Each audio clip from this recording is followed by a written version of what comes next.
Hi friends, time pass नहीं कि YouTube channel में आप लोग का स्वागत है। तो चलिए देखते हैं आज हम लोग सामान्य हिंदी का चैप्टर नंबर 15। इससे पहले मैं चैप्टर 1 से लेकर चैप्टर 14 तक के सबसे सिलेक्टेड और सबसे महत्वपूर्ण टॉपिक को पढ़ा चुका हूँ। अगर वो नहीं देखे हैं तो जाइए मेरे चैनल के प्लेलिस्ट को चेक कीजिए। मेरे चैनल के प्लेलिस्ट का नाम है संपूर्ण सामान्य हिंदी के नाम से आपको प्लेलिस्ट मिलेगा।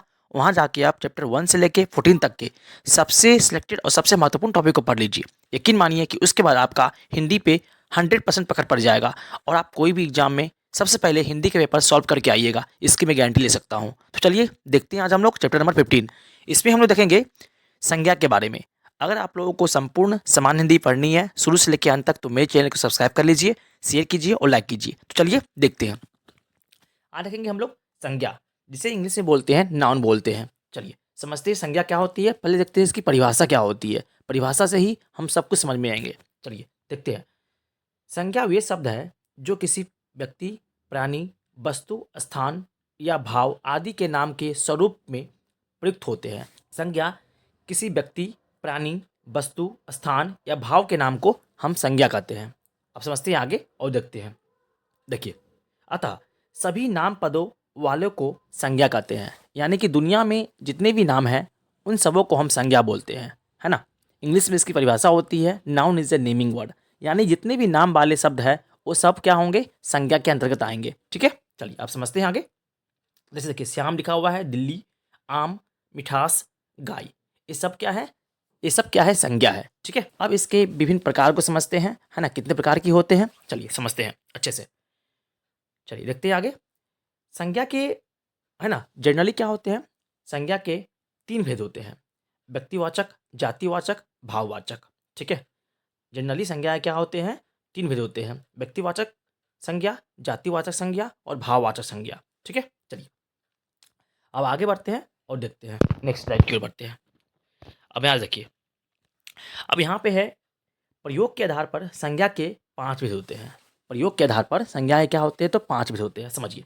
जैसे देखिए, जातिवाचक संज्ञा के 2 भाग क्या होते हैं, बढ़ जाते हैं। यानी जातिवाचक संज्ञा के अंतर्गत द्रव्यवाचक संज्ञा और समूहवाचक संज्ञा आते हैं। ठीक है, ये भी याद रखिएगा, जातिवाचक संज्ञा के अंतर्गत ही आते हैं द्रव्यवाचक संज्ञा और समूहवाचक संज्ञा। अब चलिए शुरू से देखते हैं कौन कौन संज्ञा होते हैं, पांचों समझते हैं। पहला होता है व्यक्तिवाचक संज्ञा, दूसरा होता है जातिवाचक संज्ञा, तीसरा होता है द्रव्यवाचक संज्ञा, चौथा होता है भाववाचक संज्ञा, पांचवा होता है समूहवाचक संज्ञा। ठीक है, चलिए आगे बढ़ते हैं और देखते हैं। अब नेक्स्ट स्लाइड की ओर बढ़ते हैं और देखते हैं एक एक करके इस सब की परिभाषा समझते हैं और इसको पहचानने का सबसे बेस्ट ट्रिक क्या होता है हम समझते हैं। चलिए देखिए, पहला है व्यक्तिवाचक संज्ञा, कहते किसको है समझते हैं। परिभाषा देखते हैं इसकी। जिस संज्ञा से किसी खास व्यक्ति, वस्तु, स्थान आदि के नाम का बोध हो उसे व्यक्तिवाचक संज्ञा कहते हैं। ये याद रखिएगा, किसी खास व्यक्ति, वस्तु और स्थान, ठीक है, के नाम का बोध हो तो क्या होता है, वो होता है व्यक्तिवाचक संज्ञा। ठीक है, देखिए जैसे गोरखपुर किसी जगह का खास नाम है। ठीक है, मुंबई, है ना, ये भी खास नाम है। भारत एक देश का नाम है। रामायण एक धर्म ग्रंथ का नाम है।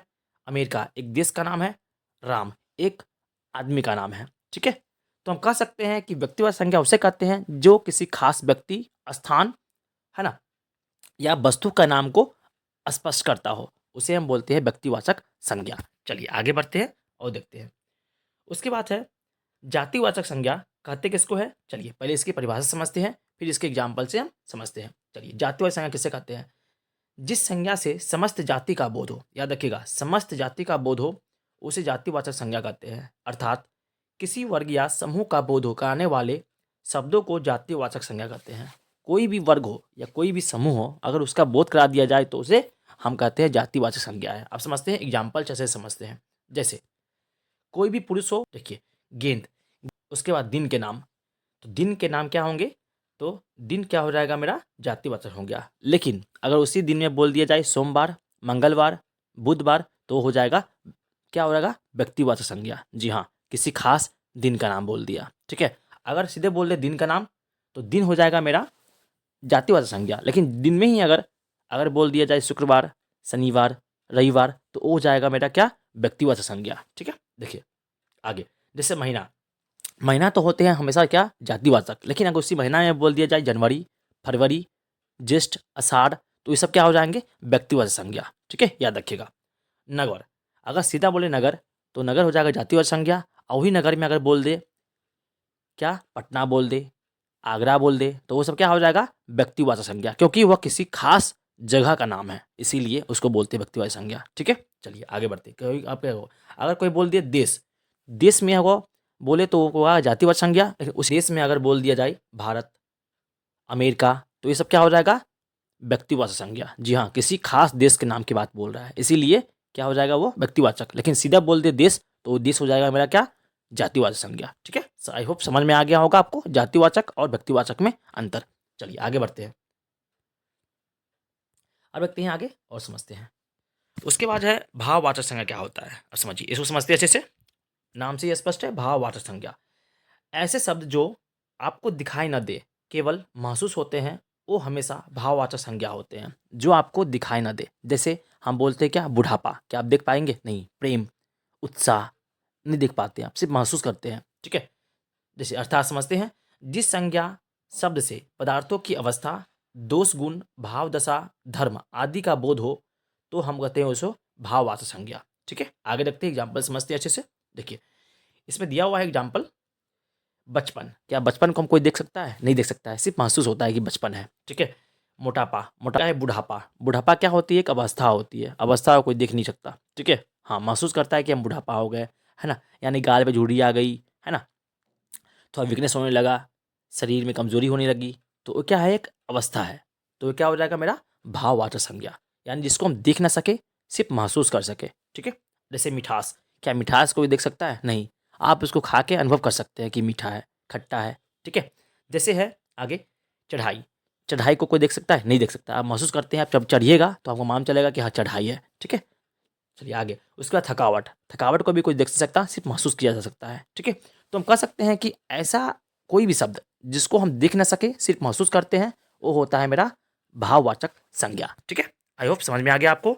चलिए आगे बढ़ते हैं, और बढ़ते हैं आगे और समझते हैं नेक्स्ट संज्ञा के प्रकार को, जिसको बोलते हैं समूहवाचक संज्ञा। समूहवाचक संज्ञा किसे कहते हैं, आप समझिए, जिस संज्ञा से किसी व्यक्ति या वस्तु के समूह का अथवा झुंड का बोध हो, उसे समूहवाचक संज्ञा कहते हैं। तो समझ लीजिए, समूहवाचक में हमेशा more than 2 person, more than 4 person, है ना, यानी कि बहुत ज़्यादा आदमी का बोध होगा, बहुत सारे मेंबर्स का यूज होगा, यानी कि समूह का बोध होगा। देखिए, जैसे पुलिस, क्या पुलिस सिंगल एक पुलिस होती है, क्या नहीं होती है, पुलिस के ग्रुप में बहुत सारे पुलिस होते हैं। जैसे सेना, सेना के अंतर्गत एक सेना नहीं होते, सेना के अंतर्गत बहुत सारे सैनिक होते हैं, है ना, उन सब का ग्रुप क्या बोलते हैं, सेना बोलते हैं। जैसे परिवार, परिवार में क्या होता है, सभी बहुत सारे सदस्य होते हैं, उन सदस्यों का योग क्या होता है, परिवार होता है। ठीक है, जैसे कक्षा, कक्षा में क्या एक शिक्षक छात्र होते हैं, नहीं होते हैं, कक्षा में बहुत सारे ढेर सारे छात्र होते हैं, तो उसी ढेर सारे छात्रों के समूह को हम बोलते हैं कक्षा। तो भीड़ में एक आदमी होती है क्या, नहीं, भीड़ में क्या होती है, बहुत सारी आदमी होती है, बहुत सारे आदमियों का जो मिश्रण होता है, जो योग होता है, वही होता है भीड़ होता है। तो आई होप आप समझ में आया गया होगा समूहवाचक संज्ञा किसे कहते हैं। समूहवाचक संज्ञा में कह सकते हैं कि जिसमें क्या हो, बहुत सारा व्यक्ति, वस्तु, है ना, इत्यादि का क्या हो, बोध हो, है ना, ग्रुपिंग का बोध हो, तो उसमें बोलते हैं हम समूहवाचक संज्ञा। ठीक है, चलिए देखते हैं आगे, अब देखते हैं आगे, नेक्स्ट है मेरा द्रव्यवाचक संज्ञा। ठीक है, अब द्रव्यवाचक संज्ञा किससे कहते हैं, समझिए, किसी संज्ञा से किसी द्रव्य यानी कि पदार्थ का बोध हो रहा हो, वो द्रव्यवाचक संज्ञा कहते हैं। अर्थात समझिए, जिस संज्ञा से किसी द्रव्य या द्रव्यों के नाम का बोध हो, तो उस संज्ञा को द्रव्यवाचक संज्ञा कहते हैं। बस समझिए, आप सीधा बात समझिए, द्रव्यवाचक संज्ञा किसे कहते हैं, जिसे नापा या तौला जाए, है ना, जिसे मापा जाए या फिर तौला जाए, उसको बोलते हैं द्रव्यवाचक संज्ञा। ठीक है, जैसे समझते हैं, एग्जाम्पल समझते हैं अच्छे से, समझिए, यहाँ देखिए लिखा हुआ है, यहाँ पे जिसे नापा या तौला जा सके वह होता है द्रव्यवाचक संज्ञा। जैसे समझिए, जैसे घी, घी को हम क्या सकते हैं, माप सकते हैं या तौल सकते हैं। पानी को क्या कर सकते हैं, हम लीटर में माप सकते हैं। लोहा को क्या कर सकते हैं, तौल सकते हैं केजी में। तेल को क्या कर सकते हैं, लीटर में माप सकते हैं। दाल को क्या कर सकते हैं, केजी में माप तौल सकते हैं इसको। धातु को क्या कर सकते हैं, हम तौल सकते हैं। द्रव्य को क्या कर सकते हैं, हम माप सकते हैं। तो ऐसे कोई भी पदार्थ जिसे हम माप सके या तौल सके, उसे बोलते हैं हम द्रव्यवाचक संज्ञा। चलिए, यहाँ पे आपका संज्ञा का संपूर्ण संपूर्ण कॉन्सेप्ट था वो समाप्त हो गया, और सभी प्रकार जो संज्ञा के हो सकते थे, है ना, जो आपके एग्जाम में पूछे जा सकते हैं, उन सबों को मैंने पढ़ा दिया अच्छे से। तो चलिए, आज का क्लास यहीं समाप्त करते हैं। संपूर्ण समान हिंदी पढ़ने के लिए आप मेरे चैनल को सब्सक्राइब कर लीजिए। तब तक के लिए थैंक यू। जय हिंद, वंदे मातरम।